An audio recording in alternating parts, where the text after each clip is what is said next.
Just as my opening salvo, I want each one of you to talk about what does progress mean to you in the context of International Women's Day. Who wants to start us off? Let's start with the only man in the panel. You knew that was coming, Shrikant. Well, it's okay.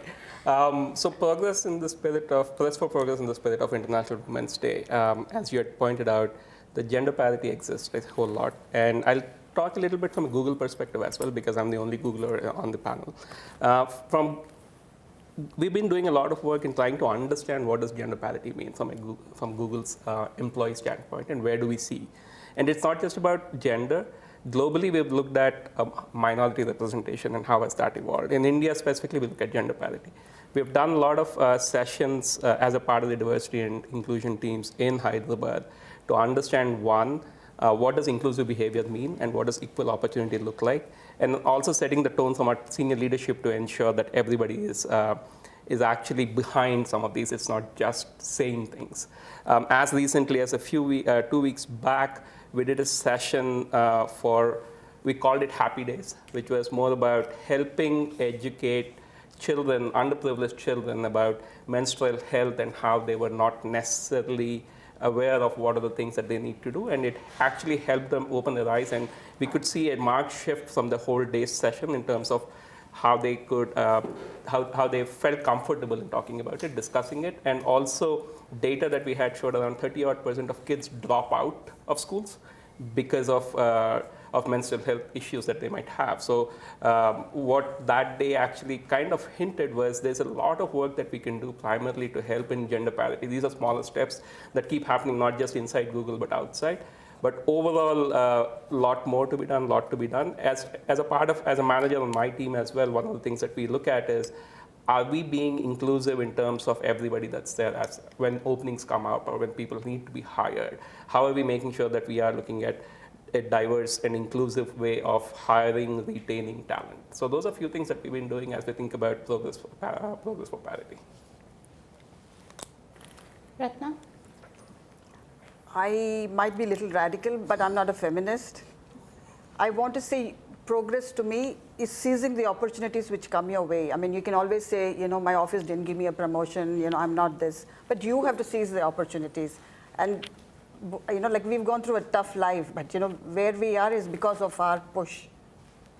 So I think women have to seize the opportunity. So there's no point, saying that I've not been given. Nobody's going to give you anything. You have to seize it. Come back to you for more on that. Yeah. Vinita. So I come from a family, say my grandmother was wearing like a 8-inch ghungat or a veil. To me, like sitting in a boardroom where I'm the only female in the boardroom, I think that's progress for me. And another thing which I can give a personal example is when I started working, and I come from a manufacturing background, and there wouldn't be like female toilets in our manufacturing units. To today, 60% of our employment are women because they're loyal to the company. They are great. We do solar modules, which is very close to like stitching and knitting. So we've taught the people, the women who are good in stitching and knitting, to come and work as factory workers, wear those uniforms, and those kind of women at the grassroots level, they feel empowered even wearing a uniform and coming to work every day. So I think that's progress for me. Thanks. Elahe. I think it's a matter of age or the age factor. And I wouldn't be as radical to say I'm not a feminist, but the point is I have never seen myself as a woman with a disadvantage. Let me put it this way. Yeah, that's what I meant. So, like the house I grew up in, my parents, I have a younger brother, and they really did not differentiate between us. And I've heard that from many people, right? I was brought up exactly like my brother. But when I say this, I realize how different it is for me. Not only was I allowed to stay as late out as my brother was, or not only did I learn karate because he learned karate, but he learned Kathak because I learned Kathak. He was made to learn piano because I was learning piano. So it's like the children went to piano class, the children went to horse riding class. So I really didn't think that there's certain things. My mom doesn't cook to date. I mean, she just does not know how to cook. And I never thought that was a disadvantage, right? So coming from that thing, I didn't realize that there were two different fields one could straddle, or there were two different skill sets that people had based on gender. I really didn't think of it until I stepped into the world. But because I came with that much of confidence, I wouldn't say arrogance, into this world, I didn't ever take it as a personal gender assault. Everyone does it. Even men are, कौन किसको नहीं बोलते लोग, guys, this is not a good world in life. Shit happens. Yeah. But I didn't look at it that way, so I don't think I'm the pressing for progress, only pressing for more money. Give me money, I want to make a movie, give me money, I want to run Lamakaan, give me money, I want to heal a child. I'm only asking for money. So I guess I've been just pressing for furthering my agenda in life, but that's about it. So I don't know whether I make good headlines with these lines, but this is what really my life topic is. It doesn't matter if you make headlines, Elahe, you're leading the line for us, so that's fine. Thank you. But I did want to follow up. Some very interesting themes have already emerged. I think the fact that we need to seize opportunities, shatter glass ceilings, and also make sure that it's it's not just women. This is leadership lessons for everybody, right? But I want to revisit that theme, right? So, like you mentioned, Elahe, at home no one looked at you differently than your brother, and I'm pretty much like that as well. But do you think that that is privilege? Oh, yeah. And there are women who need the support to be able to speak up and shatter glass ceilings. Whose support? Other women, their management. Management is not going to give you. I've worked with a corporate. It's about support needed, definitely, and it's not maybe coming from whoever it is. But sometimes what we have seen, like some of the data that we have looked at, is women tend to, not necessarily everybody, the panel might be more privileged than others, but women tend to be a little bit more restrictive in terms of trying to approach for newer things, or trying to be more candid about saying, okay, I want this. They expect things to come to them, and in those kind of situations, no way. No, there's some people who are, we know. I mean, it's not like it's everybody here, but there are some people who have that. And then, how do you make sure that you are helping those? So, I don't mean to say that everybody needs that, but at least whenever there's an opening, job opening, what data that I've seen says that, okay, if you have 60-50% of the skills that are required for a particular role, a lot of women would not apply for that particular job. Why would they? Yeah, because they don't feel that they have everything that's required to do that job.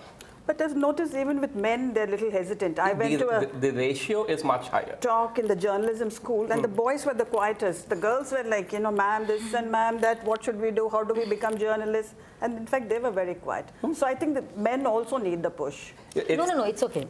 We don't want men to. We are fine with men not getting that push. Different. But like you said, you just can't say this is a woman thing and a man thing, which is what I'm against. But I think I totally agree with you. It would be great to hear from you about how you've navigated your careers, because I think there is enough for men and women to learn. But to Vanita's point, where she said that on the manufacturing floor there weren't toilets for women, so we need to make sure that the system is set up to support folks of both genders, right? I'd just like to add a point to what Shrikant said, that I do agree with him. A lot of women think that they need to be perfect before applying to a job, but I feel that women need to be brave. They don't need to be perfect. They need to be more brave. They need to have more courage, because I think men, it's like the Dove ad, right? Like men think they're better than they are, and women, even though they're so gorgeous and beautiful and talented, they still have this "I'm not good enough" feeling. So I do resonate with his thoughts. But tell me how you all have navigated your careers, because Elahe, Ratna, several different things, Vanita, so many different things that you're managing, Shrikant as well, teaching assignments. So tell me, how do you make these choices? How do you navigate your careers? Elahe, you haven't spoken in a long time.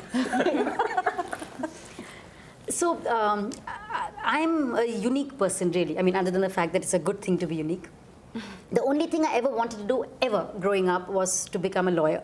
Because in my formative years, I read a really terrible book called Rage of Angels by Sidney Sheldon. And I was, I think, all of 12 at that point. I don't know why they were letting me read such books at home, but I read that. And Jennifer Parker, the protagonist of the book, made this indelible impression on my mind. There was no way I wanted to be anything else. In fact, last week I was cleaning the Ghar Ka library and I found a book which someone had gifted me saying that to our Jennifer Parker. So that's all I ever wanted to do, was to do law.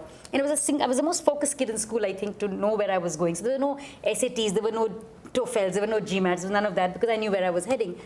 And I did law, and it was damn bad. It was boring, it was terrible. I mean, it was great to study all of that, but I remember we used to have things called moot court, where you could be a lawyer and help people who were underprivileged, and I got my bottom pinched on day 1 in the court.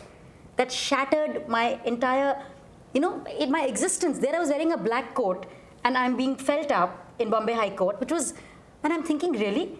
This is really what I dreamt all my life to be? So, and also I realized quickly enough that to be a lawyer in India, or anywhere else in the world, I'm sure, is that you had to jump onto a moving wagon. If your father was a lawyer, you came, it's the same all over. It's, this whole thing of nepotism exists as a society. It's nothing to do with just the film world. And I recognized that earlier, but then I had got into fashion. I was working to support myself in Bombay because my father, although we come from a reasonably, as they say, khata pita ghar, he had always told us, I'll support you till degree, uske baad aap aapke own pe hain. We never took him seriously until I really finished my degree. And then he said, yeah, do what you want. And I started working in a designer store. And I realized, you know what, I like fashion. So I came back to Hyderabad and set up Elahe, which is, there were no choices, like I said, other than law. I remember that store. Yeah, there were no choices. At that point, fashion interested me. I came back to Hyderabad and said, hey, Hyderabad mein, in those days, I'm talking 93s when I set up Elahe, our answer to fashion was Shafali in Secunderabad and Tutu Taneja in Banjara Hills. That is exactly how fashionable we were at that point. So I thought, if I get this store and I get all these designers, and I'm sure people would like to buy, and they did. And then I got bored with that because there was no competition. There was nobody else opening another store. And then Nagesh came into my life because he was making Hyderabad Blues, and he contacted a bunch of people who could help him. And there was this what should I say, group I belonged to called DCH, which was Dramatic Circle Hyderabad, but really it should have been called Drunken Circle Hyderabad because in an entire year we put up one play. But we met every week and drank ourselves silly to figure out which play we were going to do. So, it was a very invigorating and extremely good group that we had. And when we contacted them, they said, acha, in logo ko phone karo, in la kaam kar lete free mein and all. So that's how I got to meet Nagesh. The key was free mein kaun kaam karta hai Hyderabad mein. So yeah. And Hyderabad Blues happened. So I'm just really most lucky, privileged because of the background I come from, that my calling fell into my lap.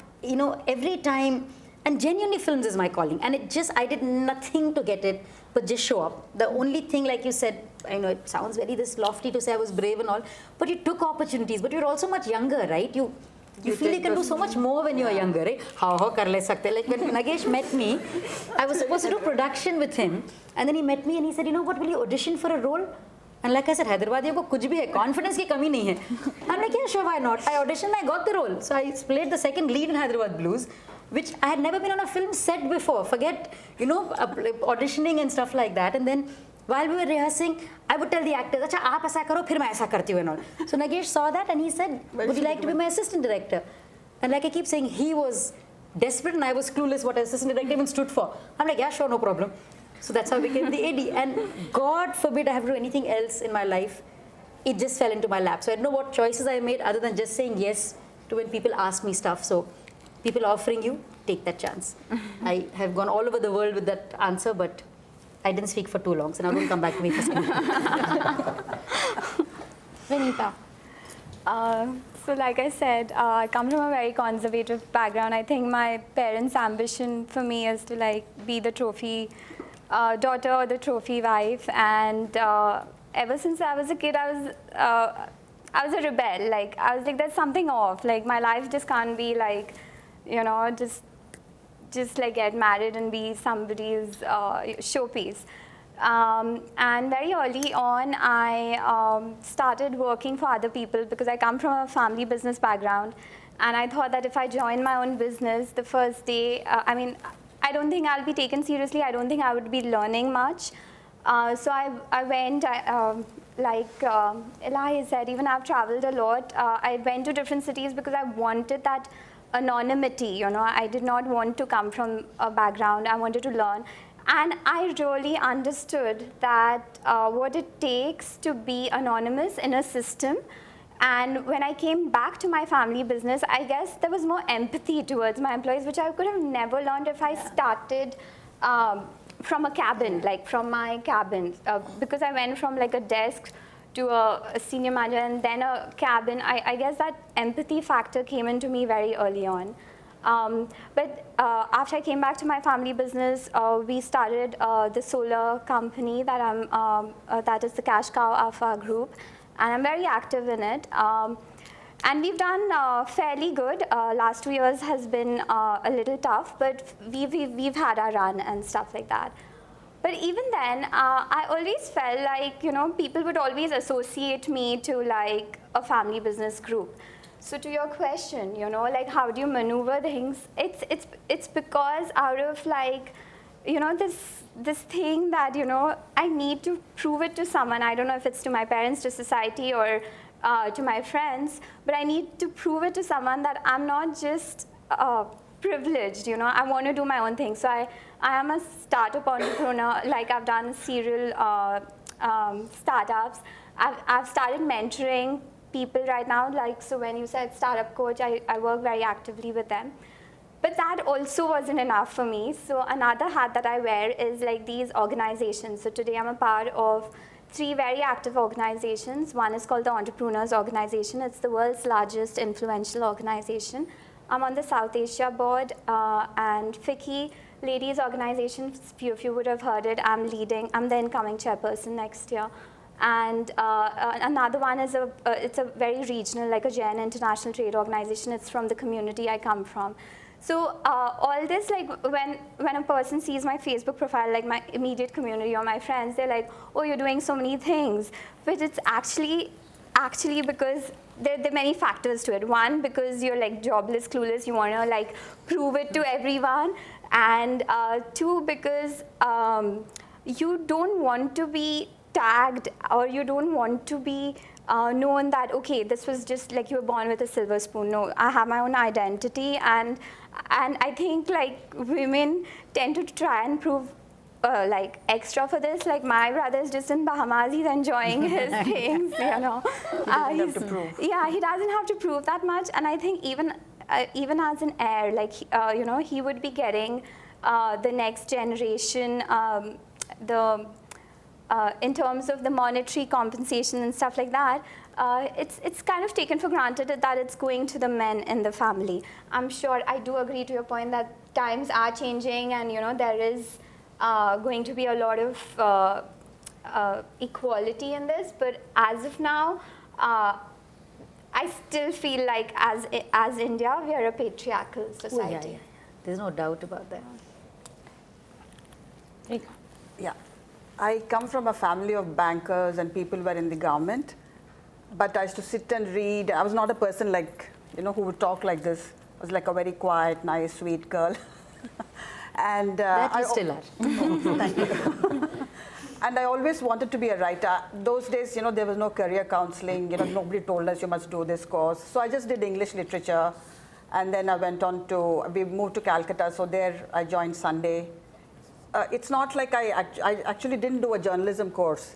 So and then even in college, I remember my dad writing in St. Francis, you know, we had to give an option. He put economics, and I went there and cut it out in front of the sister and put English.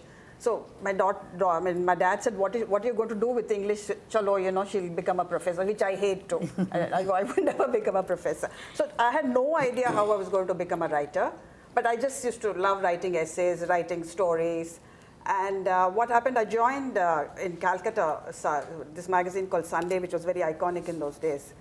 And then I think from there it took off.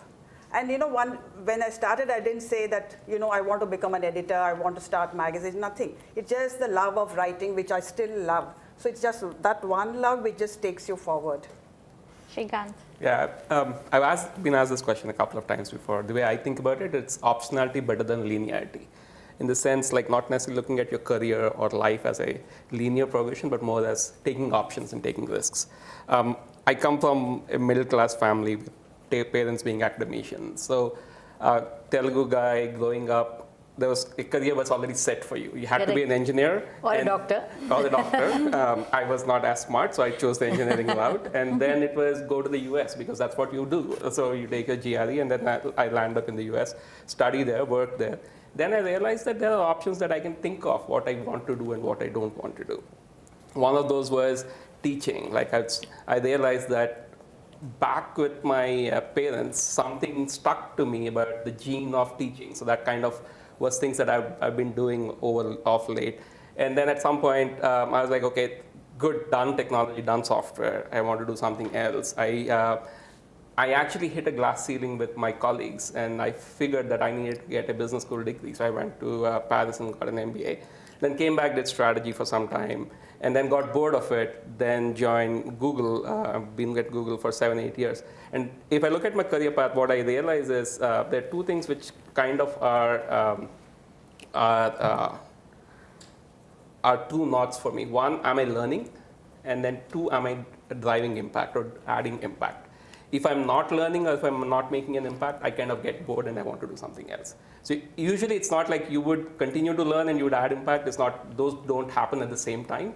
But either you are learning or either you are making an impact. So either of those two are things that I hold true to myself as I think about career and progression and stuff like that. So it's very interesting that almost all of you said that when you started out, you weren't sure what you wanted to do. And what I've sort of been scribbling as you're talking, I think that there are certain things that have stood out, which I think is important for everybody in this room. So like Elahe said, show up, right? Like when the opportunity arrives, you have to be present and ready to grab it. And also be very clear about what you want. So I think for Vinita, it was a desire to prove yourself. For Rekha, it was, you wanted to write, and for you, it was, learning and challenging yourself. But let's talk about the need for support and allies and mentors as you're navigating your careers. So could you share a little bit about, you mentioned a little bit about Nagesh and your drunken circle of Hyderabad, but who are the people who you think were able to support you as you made some of these choices, in some cases radical choices? Who stood by your side, and how important do you think it is to have a mentor? I don't know whether people actively seek mentors. Yeah, I'm sure it happens. It is very organic because then suddenly you realize, like, I've learned so much from this person or whatever. For me, the support, which was unconditional and it was also, it didn't even cross our minds that they would not support, was family. I mean, at any point of time, my parents could have put their foot down and said, yes, you want to do law, that was fine. Then you got into fashion, we kept quiet. You got married, we allowed you to. You got divorced, you came back, we let you. Now you want to go into films? Absolutely not. They had to, I remember when we were doing Hyderabad Blues, and I said, this guy's come and he wants to make this movie and he wants to do all this. So they were like, okay, another thing, it was an 18-day stint or whatever. So I left my store in this thing of my cousin, and I went off to shoot. And at one morning, 5 a.m. call time, I opened my bathroom door to get out, and there's my grandmother standing over there. And I'm like, Dadima, and she's saying, it's an English movie. So I'm like, yeah, no, they kiss. So that the only person who panicked in the family was my grandmother when she found out on day 12 that I was doing an English film.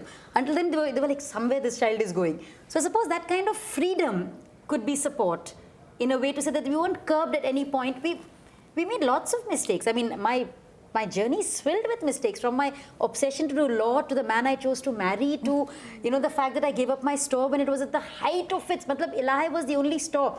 Luckily, it's still continuing. But the thing is, I sold my name. And every time I pass by, I'm like, that's my name. I want it back. But that's the only thing I had to sell. The store was on rent and the clothes were on consignment. So I couldn't sell anything else but the name.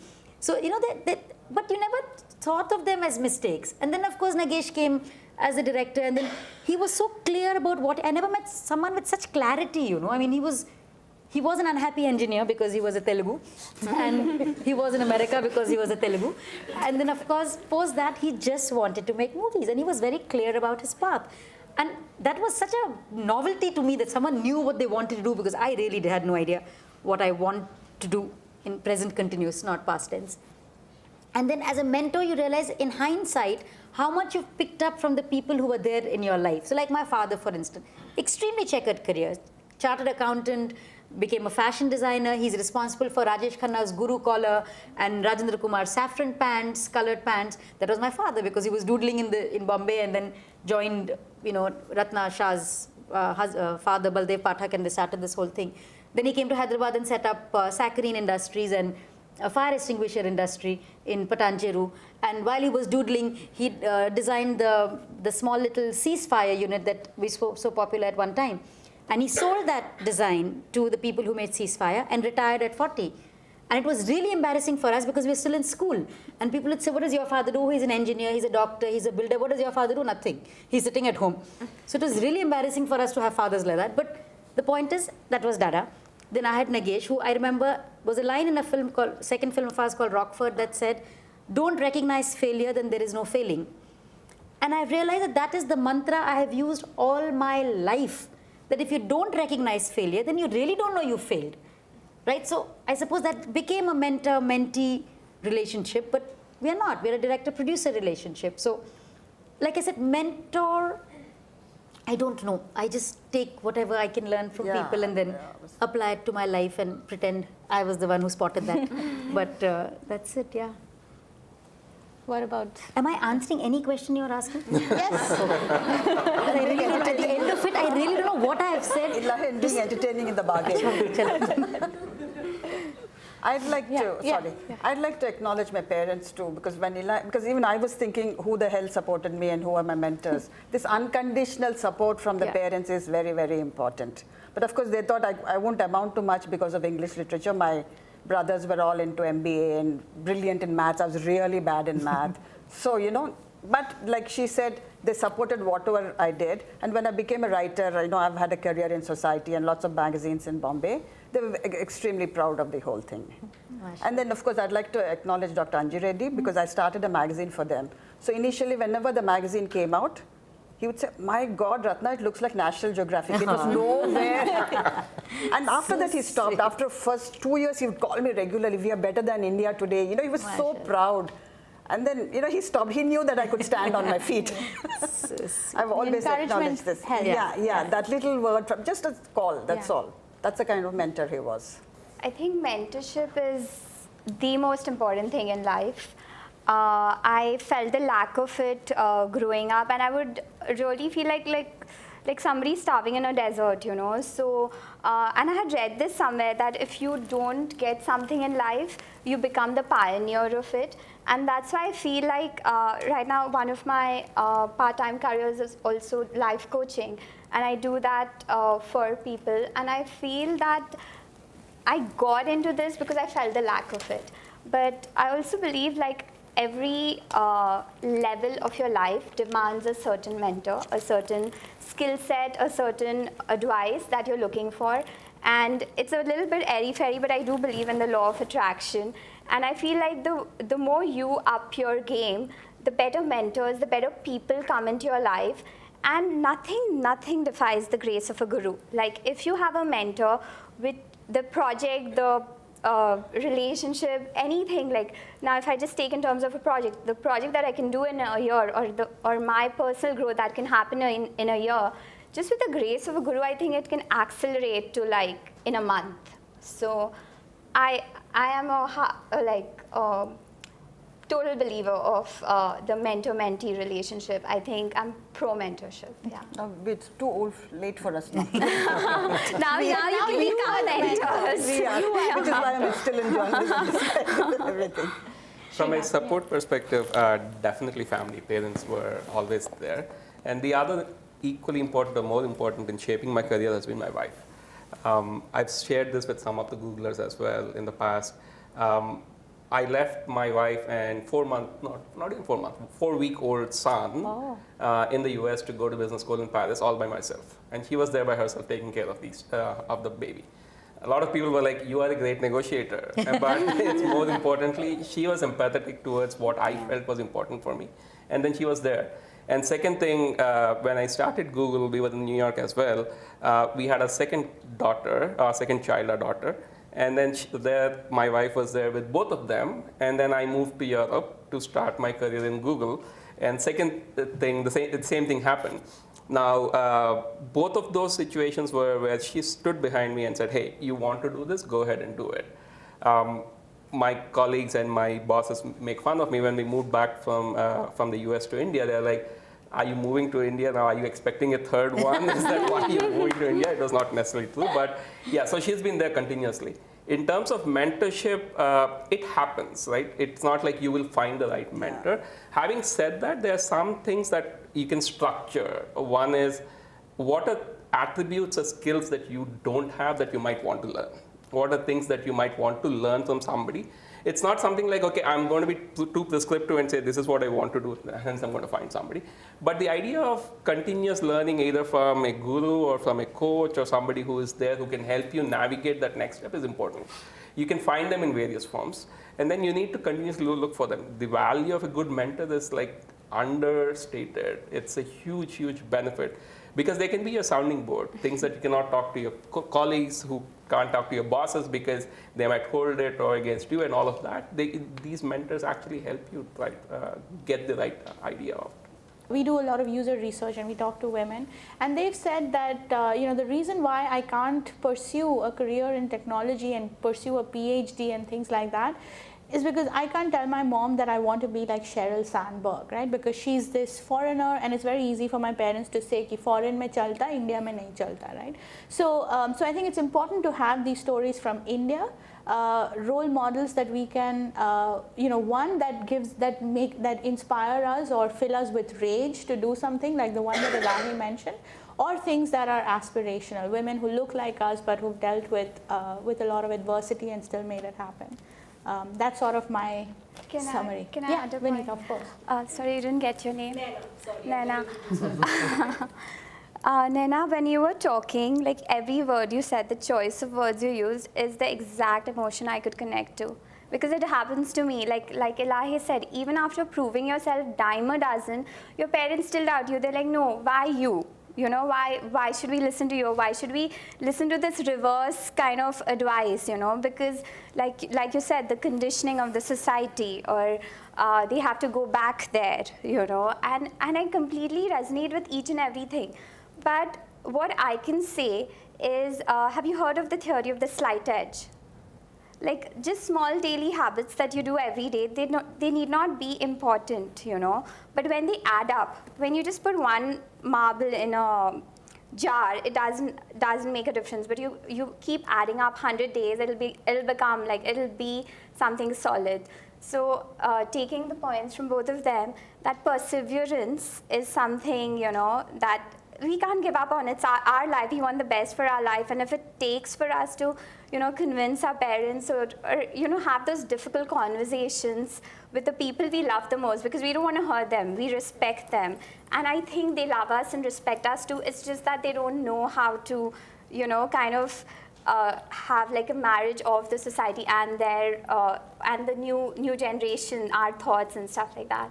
So I feel like in a line, if I would have to say, is that if you know the background feeling that they really love and care for you, but they are helpless, I think they also understand you. And if we can just have that at, if we can just have that in the back of our mind and then go towards our actionable items, When my daughter wanted to get married, I said, why don't you go live with him? I mean, what is this obsession with marriage and torturing us, all of us to do this shadi and all that? But she was like saying, no, I must get married.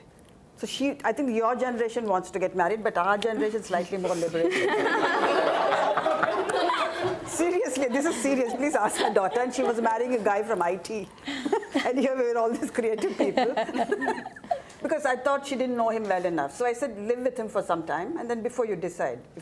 I feel if you want marriage, please do that. If you want to live with somebody, a guy or a girl, please do that. Basically, we need to liberate ourselves. This is what my point is. Don't say my dad said this. Don't say my husband said this. I mean, I've come from very difficult background, and it's not like everything was given to me. But I just broke all barriers. I'm a single mom, brought up 2 kids. And then when we started a magazine, I just went forward. It was like an in-house magazine. I said, why should in-house magazine be boring? So just break the barriers in your minds. That is what we need to break. And then not care about what everybody says. Not care. You have to. Otherwise No, you do. No. My mom loves me. Sorry. My mom loves me still. When I say everybody, I don't mean family. I mean just people. No, they respect me. Why am I Please being called here? understand, Because, I come from I am in this work field which we are looked under a microscope. Matlab they rejoice if our film flops, right? Arey uski pity. We come from that kind of a thing. But if you really do give that much weightage to what everybody thinks, genuinely you will not go one step forward because so don't worry and so please much, understand tomorrow kisi aur ki pitingi. You know, we are as good as the last Friday. Next Friday someone else will get pitofied. They don't care about you. They really, you think that shit man they care. They don't give a damn. I might have won the national award. Sridevi dies tomorrow. I'm history. No, you're not headlines. Yeah, I'm not headlines. So nobody cares about you. We think people care about you. Yeah. So don't worry They so really much don't about care. the society or whatever. Unfortunately, I don't know. All right. So that's all we have time for. So it's a great note to end. Just keep. but I think there are some great lessons to learn. Thank you so much for sharing your stories. Seize the opportunity. Show up. Pursue your desires. Act from a place of empathy. Realize where your families are coming from. But of course, be brave and pursue everything. Thank you, everybody.